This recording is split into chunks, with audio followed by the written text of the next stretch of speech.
शेतकऱ्यांनी दूध उत्पादनाकडे पाठ फिरवल्यास समस्या निर्माण होईल। शेतकऱ्यांकडून प्रति लिटर 7 ते 8 रुपये तोट्यात दूध विक्री सुरू आहे। भविष्यात राज्यात दूध टंचाईची समस्या आता निर्माण होऊ शकते, असं राजू शेट्टींनी त्यानंतर म्हटलेलं आहे। दूध पावडर बनवणाऱ्या कंपन्यांनी भाव खाली आणल्यानं नुकसान होतंय, असं शेट्टींचं म्हणणं आहे। खरं तर ज्या पद्धतीने पाहतो की कुठेतरी दुधाला हमीभाव मिळत नाहीये, काय नक्कीची कारण आहे, कसं पाहता येईल? दूध उत्पादकाला आज भाव मिळत नाही याचं कारण एकतर राज्यामध्ये जवळपास 50 ते 60 लाख लिटर दुधावर प्रक्रिया केली जाते। दूध पावडर आणि बटर निर्माण केलं जातं।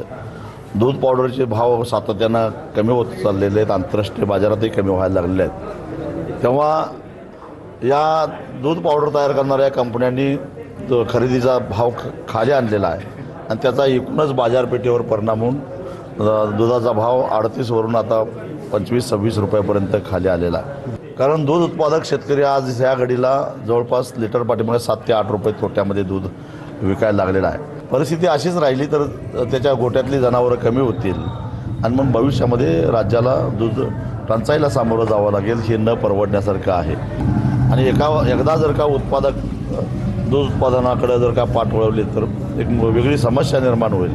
कारण परमेश्वर मी सुनील टिव्ही 9 मराठी, आंबेगाव, पुणे।